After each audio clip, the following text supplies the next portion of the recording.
They say you should never judge a book by its cover, but Richard Sterling judged his wife by her worn-out sweaters and quiet demeanor. He thought he was the main character of their lives, a rising CEO destined for greatness, while she was just the anchor dragging him down. He cheated, he lied, and eventually he threw her out on the street to make room for a younger, flashier mistress. He thought he had won. But Richard forgot one crucial detail. In the game of chess, the queen is the most powerful piece on the board. And when his poor wife finally played her hand, the entire world and the royal court stopped to watch him crumble. Richard Sterling adjusted his silk tie in the reflection of his office window. Behind him, the skyline of Chicago glittered, a testament to the world he felt he owned. At 34, he was the regional director for Apex Logistics, a man who drove a Porsche, wore bespoke Italian suits, and had just secured a merger that would likely fast-track him to the C-suite. He checked his Rolex. 7:30 p.m. He was late for dinner, but he didn't care. In fact, the lateness was calculated. It was a power move. Tonight was his 5th wedding anniversary with Jenny. Just thinking about her made Richard sigh with irritation. Jenny. Not Genevieve or Jennifer, just plain boring Jenny. When he had met her 5 years ago, her simplicity had been charming. She was a librarian, quiet, supportive, and seemingly in awe of his ambition. She kept a clean house, cooked decent meals, and never asked for much. But as Richard's stock rose, Jenny remained stagnant. She still wore clothes from discount racks. She didn't know how to network at galas. She preferred reading in their garden to rubbing elbows with the city's elite. She was an embarrassment, a relic of a life he had outgrown. And then there was Vanessa. Vanessa Klein was the marketing executive at his firm. She was sharp, viciously ambitious, and stunning. She knew the difference between a Pinot Noir and a Cabernet. She knew which fork to use. She looked good on his arm. Richard grabbed the manila envelope from his desk. It was heavy. Time to cut the dead weight, he muttered to himself. He drove home, rehearsing his speech. He wouldn't be cruel, he told himself. He would be efficient. He would offer Jenny a small settlement, enough to keep her quiet, and send her back to whatever obscurity she came from. When he unlocked the front door of their suburban home, the smell of roast chicken filled the air. It was nauseatingly domestic. Jenny was setting the table. She was wearing a simple blue dress he had seen a dozen times. Her brown hair was pulled back in a messy bun. "Richard," she smiled, wiping her hands on an apron. "Happy anniversary. I was worried the traffic was bad." "Traffic was fine," Richard said, bypassing her attempt at a hug. He walked straight to the dining table and tossed the manila envelope onto her empty plate. It landed with a heavy thud, sliding into the wine glass. Jenny froze. Her eyes, a striking shade of violet that Richard used to love but now found unsettling, darted from his face to the envelope. "What is this?" she asked, her voice barely a whisper. Did you buy us a vacation home? Is it the deed?" Richard laughed, a cold, barking sound. "Open it, Jenny." Her hands trembled as she undid the clasp. She slid the papers out. The bold text at the top screamed at her. "Petition for dissolution of marriage." She didn't scream. She didn't cry immediately. She just stared at the legal jargon. "Divorce?" "Richard, why? Is it because I burnt the roast last week? I can learn to cook better. I can—" "Stop!" Richard snapped, pouring himself a glass of the expensive wine she had bought, likely with money she saved from coupons. "It's not the roast, Jenny. It's you. Look at you. Look at this house. It's mediocre. You are mediocre." "I love you," she said, the tears finally spilling over. "I've supported you since you were a junior analyst. I paid the rent when you were studying for your MBA." "And I'm grateful," Richard said, his tone devoid of gratitude. "But I've evolved. You haven't. I need a partner who fits my future, not a relic of my past. I need someone who can stand next to me at a board meeting, not someone who looks like they just walked out of a bake sale." Jenny gripped the edge of the table. "Is there someone else?" Richard smirked. He didn't see the point in lying. "Her name is Vanessa. She's smart, successful, and she understands my world. She's moving in on Monday." The air left the room. Jenny looked as if he had physically struck her. "Monday? Richard, this is my home, too. My name is on the lease." "Actually," Richard pulled a second document from his pocket. "I spoke to the landlord. Since I pay the rent, he's agreed to transfer the lease solely to me, effective immediately. And as for the prenup—" "We didn't sign a prenup," Jenny whispered. "No," Richard leaned in, his eyes gleaming with malice. "But since you have no income, no assets, and no lawyer, I'm offering you a one-time payment of $10,000. Take it, sign the papers, and leave tonight. If you fight me, I will drain every penny I have into legal fees just to ensure you get absolutely nothing." Jenny looked at him. For a second, Richard thought he saw something shift in her eyes. The sadness vanished, replaced by a strange, icy calm. It was a look he had never seen on her face before. It was almost regal. $10,000, she repeated slowly. "For 5 years of my life." "Take it or leave it," Richard checked his watch. "Vanessa is coming over in an hour to measure the windows for new drapes. I want you gone before she gets here." Jenny stood up. She didn't shout. She didn't throw the roast chicken at him. She simply walked to the envelope, pulled out a pen from her apron pocket, and signed the papers with a flourish. "You're making a mistake, Richard," she said softly. "The only mistake I made was marrying a nobody," he retorted. Jenny placed the pen down. "I will pack my things, but remember this moment. Remember that you wanted this." She turned and walked up the stairs, her head held unnaturally high. Richard poured himself another drink, feeling a surge of victory. He had expected begging. He had expected a scene. But Jenny, as always, was weak. She had folded instantly. He had no idea that upstairs, Jenny wasn't crying. She was reaching under her bed to pull out a dusty, leather-bound trunk that had been locked for 5 years. She dialed a number on a burner phone she kept hidden in a hollowed-out book. "It's time," she said into the receiver, speaking in flawless French. He broke the contract. "I'm coming home." The transition was brutal and immediate. By 9:00 p.m., Jenny was gone. She had taken only 2 suitcases, leaving behind the furniture, the kitchenware, and the life she had built. At 9:15 p.m., Vanessa Klein walked in. Vanessa was everything Jenny wasn't. She was blonde, loud, and smelled of expensive Chanel perfume. She walked into the house like she was conquering a small country. "God, it smells like suburbia in here." Vanessa wrinkled her nose, kicking off her red stilettos. She looked at the dining table where Jenny's anniversary dinner still sat cold. "You, roast chicken? How 1950s? "It's over, babe." Richard came up behind her, wrapping his arms around her waist. She signed. "She's gone." Vanessa turned in his arms, a predatory grin on her face. Did she cry? Did she beg? She knew better. Richard laughed. She took the 10 grand and ran. Probably going back to her parents' trailer park in Idaho, or wherever she said she was from. "Good." Vanessa kissed him. "Now let's get rid of all this junk.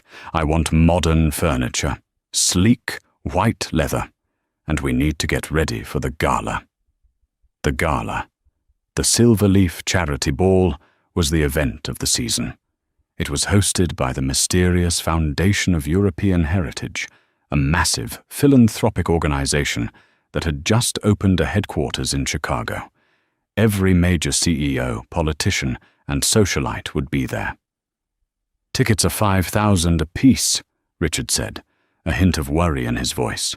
The divorce settlement and the new lease were eating into his cash flow. "Richard," Vanessa scolded, "you have to spend money to make money. If you want to be CEO of Apex, you need to be seen at the Silver Leaf. I heard a rumor that a European diplomat is going to be there. Maybe even royalty." Richard's eyes lit up. Royalty? Some duchess or countess connected to the foundation. Vanessa waved her hand dismissively. "Who cares who she is? The point is, the networking potential is insane. We are going, and I need a dress that screams, 'Future CEO's wife.'" The next 2 weeks were a blur of spending and renovation. Richard burned through his savings to appease Vanessa. They bought new art, a new car for her, and tickets to the gala.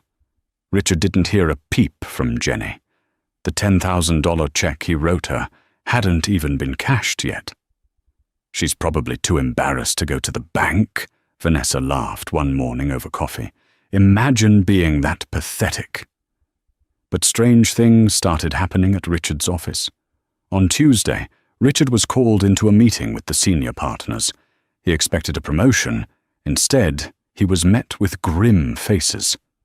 "Richard," the CEO, Mr. Henderson, said, "we lost the Kensington account." Richard froze. The Kensington account was his biggest client. "What? Why?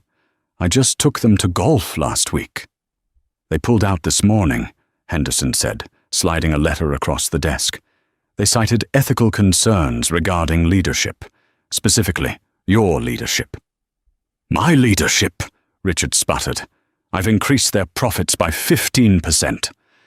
"They didn't elaborate," Henderson sighed. "But that's a $20 million loss, Richard. You're on thin ice. Fix it or you're out." Richard stormed out of the office, furious. He called his contact at Kensington, but the number went straight to voicemail. When he got home, Vanessa was in a rage. "My credit card was declined," she shrieked. "I was trying to buy the earrings for the gala, and the card was declined, Richard. Do you know how humiliating that is?" "It's a glitch," Richard lied, wiping sweat from his forehead. He checked his bank account on his phone. His balance was red. -$4,000. He clicked on the transaction history. It wasn't identity theft. It was the divorce lawyer fees, the lease transfer fees, the furniture, the car payments. He was bleeding money. "I'll fix it," Richard snapped. "Just wear the earrings you already have." "I don't recycle jewelry, Richard." Vanessa threw a pillow at him. Richard sat on the white leather sofa, head in his hands. He needed a win. He needed the Silver Leaf Gala to go perfectly. If he could secure a new investor there, someone bigger than Kensington, he could save his job and his lifestyle. He had no idea that the ethical concerns from the Kensington account weren't a coincidence. Across town, in the penthouse suite of the Ritz-Carlton, a woman stood on the balcony overlooking the city. She was no longer wearing a department store dress. She was draped in a silk robe embroidered with a golden crest, a lion and a dove. A man in a sharp black suit stood behind her, holding a tablet. "The Kensington account has been withdrawn from Apex Logistics, Your Highness, as requested." The woman turned. It was Jenny, but her posture was different. Her eyes were sharp, commanding. "Good," she said, her voice dropping the flat American accent she had faked for 5 years, replaced by the crisp, aristocratic lilt of classic British nobility. "And Mr. Sterling's financial status?" "Critical," the assistant replied. "He is leveraging everything on the Silverleaf Gala." Jenny smiled, sipping a glass of vintage champagne that cost more than Richard's car. "Perfect," she whispered. Let him go to the gala. Let him think he belongs among kings and queens. It will make the fall so much more painful. "Are you ready for the reveal, ma'am?" the assistant asked. "The press has been briefed. The embargo lifts the moment you step onto the red carpet." Jenny touched the diamond necklace resting on her collarbone, a family heirloom worth $6 million. "I'm not Jenny anymore, Arthur," she said. "Genevieve of the House of Ardo is finally awake, and she is not happy." 4 days before the Silver Leaf Gala, Richard's world was fraying at the seams.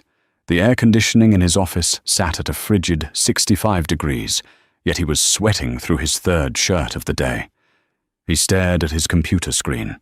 Another client had just cancelled. This time it was Sterling Cooper Investments, a mid-sized firm that Richard had personally cultivated for 3 years. The email was brief. "Due to a realignment of our corporate values, we are severing ties with Apex Logistics, effective immediately." "Realignment of values," Richard hissed, slamming his fist on the desk. It was the same vague excuse Kensington had used. It smelled like sabotage. His phone buzzed. It was Vanessa. "Babe, the caterer for the pre-gala cocktails needs a deposit, $5,000. Which card should I use? Also, I hate the drapes we bought last week. They look cheap in the morning light. I'm ordering silk ones." Richard ignored the text. He couldn't tell her that all his cards were maxed out. He couldn't tell her that if he didn't land a massive client at the gala on Saturday, he wouldn't be able to make the mortgage payment on the house he'd just kicked his wife out of. A dark thought wormed its way into his mind. Jenny. She was quiet, yes, but she was also desperate. What if she talked? What if she went to the press about how he discarded her? In the current climate, "A CEO abandons loyal wife for younger mistress" headline could be the final nail in his professional coffin. He needed insurance. He needed dirt on her. Richard opened a private browser window and searched for Cheap Private Investigator Chicago. He found a guy named Barry Gibbs, whose office was above a pawn shop and smelled like stale cigar smoke. "I need you to dig into my ex-wife, Jennifer Sterling," Richard said, sliding a photo of Jenny across the scarred desk. It was a picture from a barbecue years ago. She looked plain, wearing no makeup and a faded t-shirt. Maiden name Ardo. Find her skeletons. Did she steal from a previous employer? Does she have a secret drug habit? Anything I can use to keep her quiet. Barry Gibbs looked at the photo, then at the $500 cash Richard put on the table. "Ardo. Sounds French. I'll have a file by Friday." Richard left feeling a marginal sense of control. Jenny was a nobody. Everyone had secrets. Once he found hers, he would own her. Friday arrived. Richard met Gibbs in the back booth of a greasy diner. The investigator looked rattled. He hadn't shaved, and his eyes were darting around the room. "You didn't tell me," Gibbs whispered angrily, leaning across the table. "Tell you what? Did you find something? Is she a junkie?" Richard asked eagerly. "I found nothing," Gibbs said, pushing the $500 back toward Richard. "Here, take your money. I'm off the case." "What? Why?" "Look, buddy, I ran her social security number. I ran her maiden name. You know what I got? A digital brick wall." Gibbs lowered his voice to a terrified hiss. "Her file is sealed. Not just expunged record sealed. I'm talking Department of State. Level 5 security clearance sealed. When I tried to bypass it, my system crashed, and I got a warning notification on my screen from a government agency I've never even heard of." Richard stared at him, confused. "Level 5? What are you talking about? Jenny was a librarian." "Librarians don't have files that require biometric clearance to open," Gibbs spat, standing up. "Whoever your ex-wife is, she's protected by people way above my pay grade. Maybe she's witness protection. Maybe she's an ex-spy. I don't know, and I don't want to know. Stay away from me." Gibbs hurried out of the diner. Richard sat alone, stunned. Witness protection? A spy? It was laughable. Jenny cried when she watched dog food commercials. But then, Richard smiled. A cruel, arrogant smile spread across his face. Of course, that was it. She wasn't special. She was a criminal. Witness protection? Richard chuckled to himself, pocketing the cash. My God, Jenny, what did you do? Embezzle? Sell drugs? It made perfect sense to his inflated ego. That's why she was so quiet. That's why she never wanted to travel internationally. She was hiding. This was better than he hoped. He didn't need details. The fact that her past was buried by the government was enough to destroy her if he leaked it. You're not just poor, Jenny, Richard thought as he walked out of the diner, feeling invincible again. You're damaged goods. And now I have the ultimate leverage. He went home to Vanessa, who was screaming at a florist on the phone. He kissed her fiercely. Get your beauty sleep, babe, Richard said, his eyes manic. Tomorrow night, we own this city. Saturday night arrived, draped in the kind of humidity that made silk stick to skin.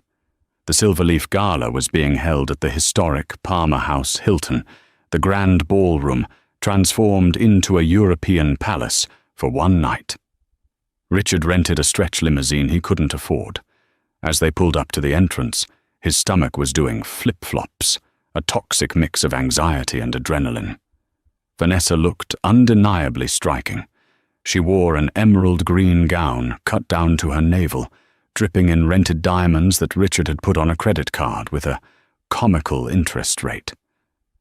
"Showtime, Richard," she said, checking her makeup in a compact mirror. "Remember, chin up. We are the power couple here. Everyone else is just background noise." The limo driver opened the door. Flashes of light erupted from the paparazzi, lining the red carpet. Richard stepped out, extending a hand to Vanessa. He fixed a practiced, dazzling smile on his face, ready for the barrage of questions. "Mr. Sterling, who are you wearing? Mr. Sterling, any comments on the Apex merger?" But as soon as Vanessa stepped out, the flashes stopped. The photographers lowered their cameras, looking past Richard and Vanessa toward the next car in line, a sleek, black Rolls-Royce Phantom with diplomatic flags on the fenders. "Move it along, folks," a security guard with an earpiece muttered to Richard, gesturing toward the entrance. "You're blocking the arrival zone." "Do you know who I am?" Vanessa hissed at the guard, furious that her grand entrance had been interrupted. "I'm Vanessa Klein. He is Richard Sterling, director at Apex." "Yeah, okay." "Name?" The guard checked a tablet without looking up. "Sterling." "Richard and guest," Richard said, his smile straining. The guard scrolled for an agonizingly long time. "Sterling. Sterling. Ah, right. You're on the general guest list. Second entrance to the left. The red carpet is for VVIPs and honored dignitaries only." Vanessa looked like she was going to slap him. "Excuse me? We paid $5,000 a ticket. Move along, ma'am," the guard said sternly, stepping aside as the Rolls-Royce pulled up. The paparazzi began screaming the name of a famous senator, stepping out of the car. Humiliated, Richard grabbed Vanessa's arm and dragged her toward the side entrance, which was essentially a glorified service hallway draped in some velvet. "This is unacceptable, Richard," Vanessa fumed as they walked through the metal detectors. "General admission? We look like peasants." "Calm down," Richard snapped, his own nerves fraying. "It's a mix-up. Once we get inside, it won't matter. We'll work the room." Inside, the ballroom was breathtaking. Crystal chandeliers the size of small cars hung from the gilded ceiling. The air smelled of expensive champagne and thousands of imported white roses. An orchestra played Mozart flawlessly on a raised stage. The room was packed with the titans of industry. Richard spotted the CEO of Boeing laughing with the mayor. He saw tech billionaires and oil magnates. "Okay, there's Henderson." Richard pointed out his CEO near the bar. "Let's go say hello. Show him we belong." They approached Mr. Henderson, who was deep in conversation with a stern-looking European man with silver hair. "Mr. Henderson." "Wonderful evening," Richard said, clapping his boss on the shoulder a little too hard. "You've met Vanessa, my partner." Henderson turned, his eyes cold. He looked from Richard's sweaty face to Vanessa's plunging neckline with distinct distaste. "Richard?" Henderson nodded stiffly.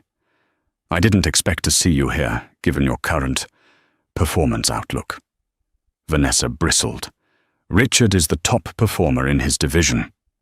The European man next to Henderson raised an eyebrow. Is this the man who lost the Kensington account in a single afternoon? Richard froze. "That was a misunderstanding, sir. I assure you." "If you'll excuse us, Richard," Henderson cut him off, turning his back. "Baron von Hesse and I have actual business to discuss." Dismissed like a naughty child. Richard felt the blood rush to his face. Vanessa pinched his arm hard. "Do something," she hissed. "Don't just stand there." They wandered the room for an hour. It was a nightmare. Every time Richard tried to join a conversation, the circle closed off. People he had known for years looked through him. He saw the VP from Kensington, the man who had snubbed him, laughing uproariously at a joke told by someone else. When Richard caught his eye, the man simply turned away without a flicker of recognition. They were pariahs. Finally, they found their seats. Table 42. It was in the very back corner of the room, next to the swinging kitchen doors. Every time a waiter came out with a tray of appetizers, the smell of industrial dishwasher soap wafted over them. "I can't believe this," Vanessa sulked, stabbing at her salad. "We are sitting next to the help, Richard. This is your fault. You clearly aren't as important as you said you were." "Shut up, Vanessa." Richard drank his wine in one gulp. He was drowning. He had spent everything to be here, and he was being treated worse than Jenny treated the exterminator. Then the lights flickered and dimmed. A hush fell over the enormous ballroom. The orchestra stopped playing. A spotlight hit the center stage. The host of the evening, a distinguished-looking man with a British accent, stepped to the microphone. "Ladies and gentlemen, distinguished guests," the host began, his voice echoing through the silent room. "We are honored tonight to welcome the chairwoman of the European Heritage Foundation, a woman whose philanthropy is matched only by her pedigree. Please rise for Her Royal Highness, the Duchess of Ardeux, Lady Genevieve." The entire room stood as one. The rustle of expensive silks and the scraping of chairs filled the silence. Richard stood up slowly, confused. "Ardeux?" he murmured. That name sounded familiar. It was Jenny's maiden name. But Duchess? Royal Highness? It must be a coincidence, a common French surname. Vanessa remained seated, scrolling angrily through her phone. Who cares? Some inbred European snob. "Stand up, you idiot!" Richard yanked her arm. "Everyone is standing." The massive double doors at the top of the grand staircase swung open. A fanfare of trumpets, actual trumpets, blasted from the balcony. And then she walked in. She was flanked by 4 security guards who looked like they belonged in the Secret Service. But no one was looking at them. The woman at the top of the stairs was wearing a gown of midnight blue velvet that seemed to absorb the light, embroidered with thousands of tiny diamonds that shimmered like stars.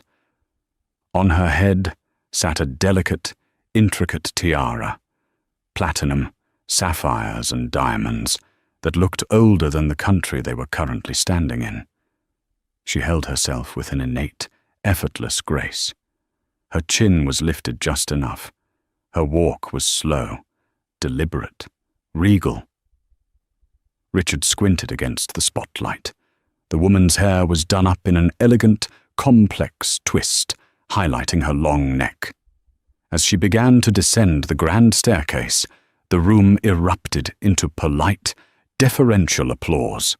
People in the front rows, the billionaires, the senators, were actually bowing and curtsying as she passed. Richard's heart hammered against his ribs. The woman turned slightly to acknowledge the applause, and the light caught her face. Richard stopped breathing. It was her eyes. Those distinct, striking violet eyes.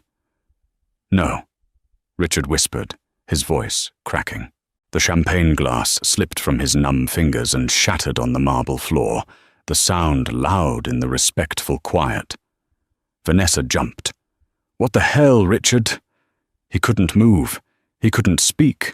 His brain was trying to process the impossible image in front of him. It was Jenny. His Jenny. The woman who wore sweatpants to watch movies. The woman who clipped coupons for laundry detergent. The woman he had discarded like yesterday's trash just 2 weeks ago for $10,000. But it wasn't Jenny. This woman was terrifying. She radiated power.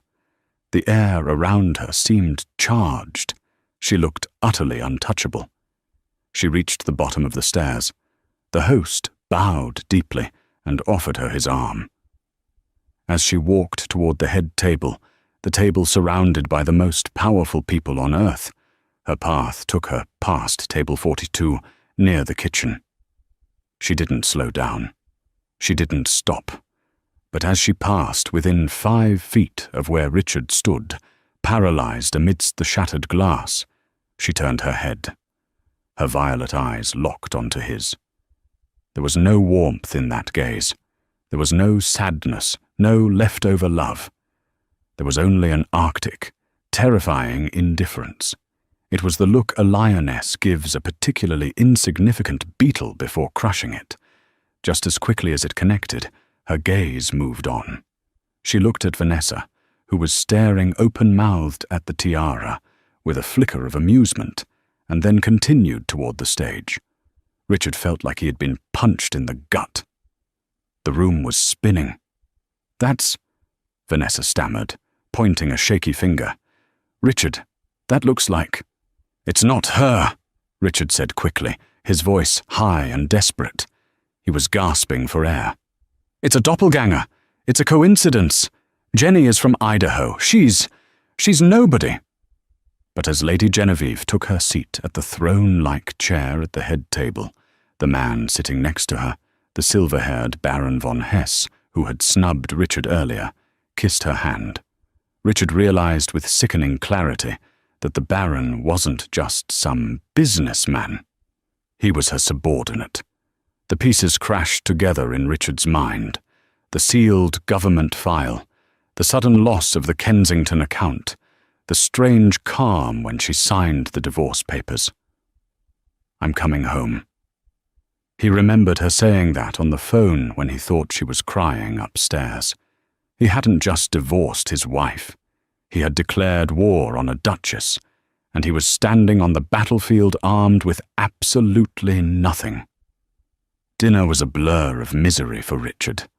While the rest of the room feasted on lobster thermidor and truffle risotto, he couldn't swallow a bite.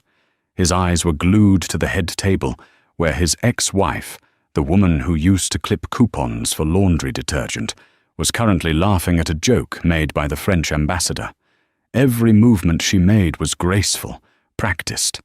It was as if the clumsy, shy Jenny had been a character she played, a costume she had finally taken off. "Stop staring!" Vanessa hissed, kicking him under the table. She had downed 3 martinis in rapid succession. "You're making us look pathetic. If that is her, go up there and claim your stake. You were married to her for 5 years. That makes you, I don't know, a duke? A prince?" Vanessa's eyes gleamed with greed. The humiliation of the red carpet was forgotten. Now she saw a lottery ticket. "It's not that simple," Richard whispered, wiping sweat from his upper lip. "I made her sign a settlement. A clean break." "You what?" Vanessa nearly shrieked, drawing looks from the table next to them. You signed away a royal fortune for 10 grand? Richard, you are the most incompetent man I have ever met. Before Richard could respond, the room quieted again. The host tapped the microphone. And now, a few words from our guest of honor, Her Royal Highness, Duchess Genevieve. Genevieve stood up. She didn't need a microphone. Her voice projected with clear, trained authority. She looked out over the sea of faces, her gaze sweeping the room. Thank you, she began. Tonight we celebrate heritage. But heritage is not just about bloodlines or titles. It is about character. It is about the quiet dignity of loyalty. Richard felt like the air in the room was getting thinner. For the past 5 years, Genevieve continued, her eyes briefly flicking toward the back of the room, near the kitchen doors. I stepped away from my duties. I wanted to understand what life was like without the protection of my name. I wanted to see if I could be loved for me, not for what I could provide. A hush fell over the crowd. This was juicy gossip. The Duchess was going off script. I lived a simple life, she said, a small, sad smile playing on her lips. I learned to cook, I learned to budget, and I learned that for some people, value is only skin deep. I learned that there are men who will look at a rough diamond and see only a rock, because they lack the vision to see the shine within. She paused, and the silence was deafening. I was discarded, she said clearly, traded in for a newer, shinier model, because I was deemed poor, because I didn't fit the aesthetic of success. Gasps rippled through the room. People were whispering. Who? Who would dump a duchess? But, Genevieve raised her glass, her voice hardening into steel. I am grateful for that lesson, because it taught me that a queen does not need a king to build an empire. She only needs to remove the jesters from her court. The room erupted in thunderous applause. Women were cheering. Richard felt like he was going to vomit. She was talking about him. She was mocking him in front of the most powerful people on earth. I can't take this, Richard muttered. The alcohol and the panic mixed into a dangerous cocktail in his brain. He stood up, his chair scraping loudly against the floor. Sit down, Vanessa hissed. No, Richard said, his eyes wild. She's my wife. She can't do this to me. She's playing a game. He started walking. At first, no one noticed. But as he marched past the middle tables, heading straight for the head table, people started to turn. Jenny! Richard shouted. The music stopped. The applause died instantly. Richard stumbled past the dance floor, his face red. Jenny! Stop the act! You're coming home! Security guards stepped forward from the shadows, massive men in black suits. But Genevieve raised a hand, signaling them to hold. She stood at the edge of the stage, looking down at him with an expression of mild curiosity, as if he were a drunk tourist. Sir, a guard stepped in front of Richard. Back away. Get out of my way, Richard shoved the guard, which was like shoving a brick wall. That is my wife. Tell them, Jenny. Tell them we're married. Genevieve picked up the microphone again. The room was deadly silent. Mr. Sterling, she said, her voice cool and amplified. You seem confused. You filed for divorce 3 weeks ago. You expedited the process. You paid me $10,000 to, and I quote, get out of your life immediately. Laughter rippled through the crowd. Cruel, mocking laughter. I didn't know, Richard stammered, realizing too late that he was standing alone in the spotlight of his own making.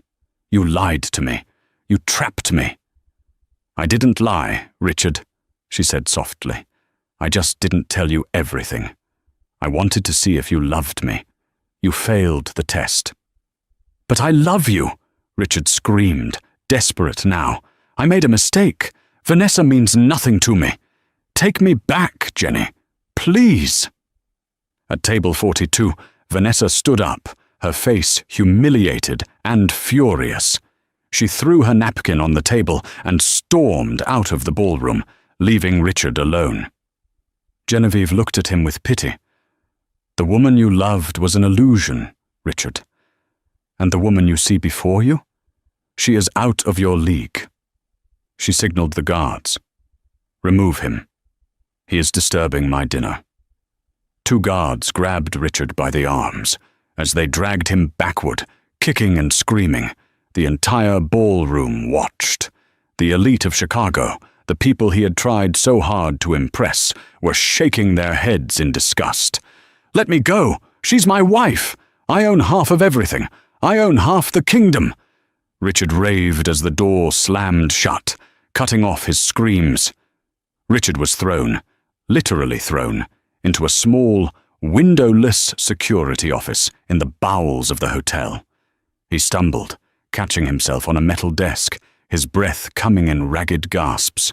The room hummed with the sound of a server rack in the corner, a stark, cold contrast to the orchestral music playing upstairs. He checked his reflection in the darkened window.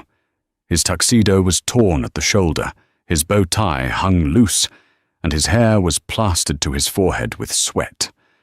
He looked like a madman.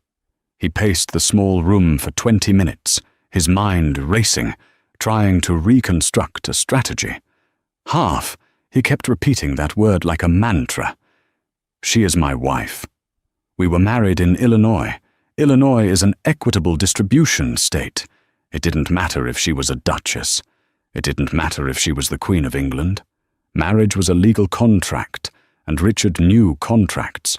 He was entitled to half of her assets acquired during the marriage. If she had billions, he was entitled to millions. He would sue her. He would sue the hotel. He would sue everyone. The heavy steel door clicked and swung open. Richard spun around, expecting a police officer. Instead, 2 men walked in. The first was Arthur, the man Richard had seen on the balcony, now identified as her assistant. He carried a leather briefcase that looked more expensive than Richard's car. The second man was older, wearing a charcoal grey suit that was tailored to frightening perfection. He had eyes like a shark, flat, black, and utterly devoid of empathy. "Mr. Sterling," Arthur said, his voice crisp. He didn't offer a hand. He sat on the edge of the desk, looking down at Richard. "I am Arthur Penhaligon, Royal Secretary to the House of Ardo. This is Mr. Stone, the family's international counsel."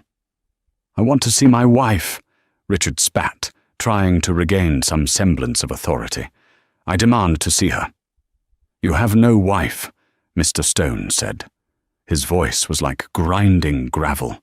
He opened a file on the desk. "The divorce decree was finalized by a judge at 9 a.m. this morning. You paid the extra $300 for the expedited service, remember?" "I'll contest it," Richard bluffed, slamming his hand on the table. "I was defrauded. She hid assets. That voids the settlement.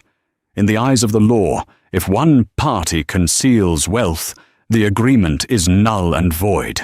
I'll take her for everything she's worth." Mr. Stone smiled. It was not a nice smile. It was the smile of a predator who had already eaten. "An interesting theory, Mr. Sterling," the lawyer said. "And usually you would be correct. However, in this specific case, you have legally tied your own hands." Mr. Stone pulled a document from the file.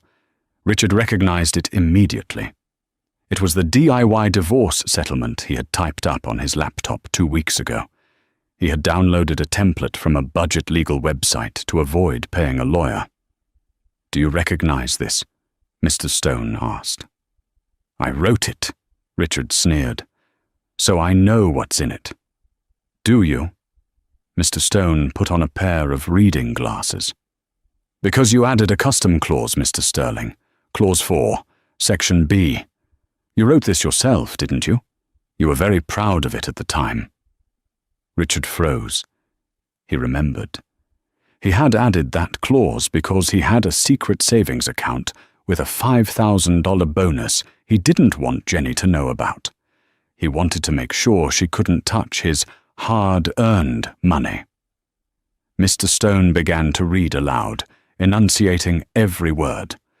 Both parties agree that this is a non-disclosure settlement. Furthermore, both parties explicitly agree to waive the right to financial discovery. Both parties agree that any and all assets, known or unknown, held by either party prior to, during, or after the marriage, shall remain the sole property of the original titular owner, regardless of value. This waiver is absolute and irrevocable. The silence in the room was deafening. "You wrote an absolute waiver clause," Arthur said, shaking his head in disbelief. "You were so terrified that she would ask for a few $100s of your bonus that you legally blocked yourself from claiming a penny of her fortune."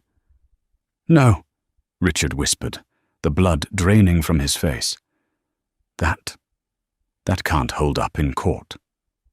"It is ironclad," Mr. Stone said, closing the folder with a snap. "You drafted it. You insisted she sign it without counsel. You forced the terms. No judge in America will overturn a contract that you wrote to protect yourself, simply because it backfired." "Do you know what you walked away from, Richard?" Arthur asked softly. Richard stared at him, unable to speak. Arthur began to list items on his fingers. The Ardeux estate in the Loire Valley, valued at €80 million. The penthouse in Monaco. The shipping fleet in Greece. The family jewelry collection, which includes the star of Ardeux sapphire you saw tonight, valued at $12 million alone. Richard felt physically ill. The room was spinning. He grabbed the back of a chair to keep from collapsing. "Total estimated value of the assets you waived your right to?" Arthur paused for effect. "Approximately $450 million. 400, Richard choked. Million? He had traded $450 million to protect a $5,000 bonus. I didn't know," Richard gasped, tears of frustration stinging his eyes. "I'll go to the press. I'll tell them she's a fraud. I'll write a book." "You could," Mr. Stone shrugged. "But we would countersue for emotional distress, defamation, and breach of privacy. And unlike you, Mr. Sterling, the House of Ardeux has the resources to keep this in court for the next 50 years. We will drain you until you are selling your blood for bus fare." "Do you really want to fight us?" Richard slumped into the chair. He was beaten. Thoroughly, completely beaten. Arthur stood up and smoothed his suit jacket. "However, Her Highness is generous. She has authorized one final kindness."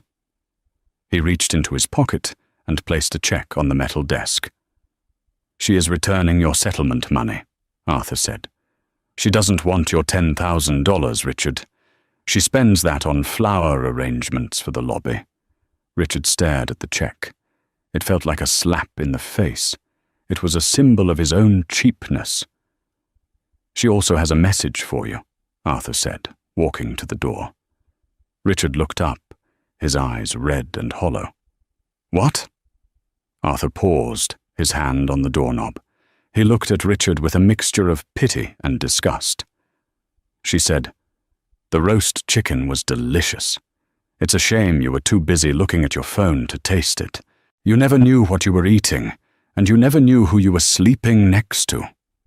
Arthur opened the door. The sound of laughter and applause drifted down from the ballroom, a world Richard had been exiled from forever. "Goodbye, Mr. Sterling," Arthur said. The door slammed shut, the lock clicking into place. Richard was left alone in the cold, fluorescent-lit room with a check for $10,000 and the crushing realization that his arrogance had cost him a kingdom. The fall wasn't just swift, it was a landslide. When Richard was finally released from the hotel security office at 2 a.m., the adrenaline had faded, replaced by a bone-deep exhaustion. He was shoved out of the service entrance into a grimy alleyway behind the hotel. It was raining. A cold, miserable Chicago drizzle that soaked through his torn tuxedo jacket in seconds. He patted his pockets. His wallet was there, but it felt lighter. His dignity was gone entirely. He pulled out his phone. The screen cracked from when he had dropped it during the struggle with the guards. The notification light was blinking furiously, a strobe light of disaster. He had 63 missed calls. 5 were from Vanessa. 58 were from numbers he didn't recognize. Reporters, likely. He opened the text from Vanessa first. He needed her. He needed to vent, to scheme, to figure out how they were going to spin this. "Don't bother coming home tonight. I'm packing my things. I checked the registration on the Porsche, and since you were trying to be clever with your assets last month, it's legally mine. I'm taking it. Also, I blocked your number. You're embarrassing. V." Richard stared at the screen, rain dripping off his nose. She was gone. The woman he had destroyed his marriage for had jumped ship the moment the water reached her ankles. Next, he opened his work email. The subject line was in bold red. Notice of immediate termination. "Richard, following your conduct at the Silver Leaf Gala, which was live-streamed by several attendees and witnessed by our key shareholders, you are hereby terminated from Apex Logistics for gross misconduct. Your company credit cards have been deactivated. Security will box up your personal effects. Do not attempt to enter the premises." He tried to hail a ride-share app, but when he clicked Request, a red banner popped up. Payment method declined. He had to walk. It took him 3 hours to walk back to the suburbs. By the time he reached his driveway, the sun was beginning to rise, casting a grey, unforgiving light on his life. The driveway was empty. The Porsche was gone. He unlocked the front door and stepped inside. The silence of the house was heavy, suffocating. It smelled of stale perfume and emptiness. Vanessa hadn't just left. She had looted the place. The expensive abstract art they had bought last week? Gone. The espresso machine? Gone. She had even taken the silk drapes, leaving the windows bare and exposing the living room to the street. All that was left was the white leather sofa, the one Jenny had hated because it was cold and uninviting. Now, it was the only place Richard could sit. He collapsed onto it, shivering in his damp clothes. He pulled his phone out again to assess the damage. He typed his name into the search bar. His heart stopped. He was trending. The blind CEO was the #1 topic on Twitter. He clicked on a video with 4 million views. It was a TikTok recorded by a waiter at the gala. It showed Richard screaming, "I own half the kingdom," while being dragged away by security. The comments were brutal. Imagine fumbling a literal duchess for a marketing manager with bad taste in shoes. LMAO. This guy thought he was the main character, but he was just the NPC in her origin story. "I used to work for Richard Sterling. He once fired me for being 5 minutes late. Karma is a duchess." It wasn't just a scandal. It was a national joke. He wasn't a tragic figure. He was a meme. The entire world was laughing at his arrogance. Richard scrolled further and found an article from the Chicago Tribune. The Cinderella Reverse. Duchess Genevieve reveals how she tested her husband's character. The article featured a quote from Genevieve given at the after-party. "I never hid who I was," she had told the press. "I simply removed the trappings of wealth to see if the love was real. I wanted a partner who loved the book, not the cover. Unfortunately, Mr. Sterling never bothered to read the pages." Richard threw the phone across the room. It smashed against the wall, cracking further. He walked into the kitchen. The granite countertops, which he had insisted on upgrading, felt like tombstones. On the counter, near the sink, he saw something small. He walked over. It was a recipe card. It was written in Jenny's neat, looping handwriting. Richard's favorite roast chicken. It was stained with grease and worn at the edges. She had used this card for 5 years to make him happy. She had cooked for him, cleaned for him, and listened to him complain about his co-workers, all while sitting on a fortune that could buy his entire company 10 times over. She hadn't been weak. She had been restraining herself. She had made herself small so he could feel big. And he had repaid her by handing her a manila envelope and a check for $10,000. He looked down at the table. The check Arthur had given him in the security room was still clutched in his hand. Pay to the order of Richard Sterling. Amount $10,000. Memo. For your trouble. He stared at the numbers. $10,000. That was the price tag he had put on her love, and now it was the only asset he had left in the world. A sob ripped through his throat. It wasn't a dignified cry. It was an ugly, guttural sound of a man who realized he had held the moon in his hands and traded it for a flashlight. He slid down the kitchen cabinets until he hit the floor. He curled up on the cold tile. The check crumpled in his fist. The house was silent. No roast chicken cooking in the oven. No soft humming from the garden. No violet eyes looking at him with adoration. Richard Sterling was finally the master of his own domain. He had the big house, which the bank would take in a month, the leather furniture, and the complete, total silence he had always said he wanted. He closed his eyes, the image of Genevieve in her tiara burning behind his eyelids. He was the king of nothing. And that, my friends, is the tragic, satisfying downfall of Richard Sterling. He thought he was playing 4D chess with his life, but he didn't realize he was just a pawn in a much bigger game. It's a harsh lesson, but a necessary one. When you treat people like disposable objects, don't be surprised when you end up in the trash yourself. Genevieve went on to run her foundation, helping millions of people and becoming a global icon of grace and strength. As for Richard, well, rumor has it he's currently managing the night shift at a fast food joint in Ohio, telling anyone who will listen that he used to be married to a queen. But of course, nobody believes him. What would you have done if you were Genevieve? Would you have revealed yourself sooner, or was the public humiliation at the gala the perfect revenge? Let me know your thoughts in the comments below. If you enjoyed this story of karma and justice, please smash that like button. It really helps the channel.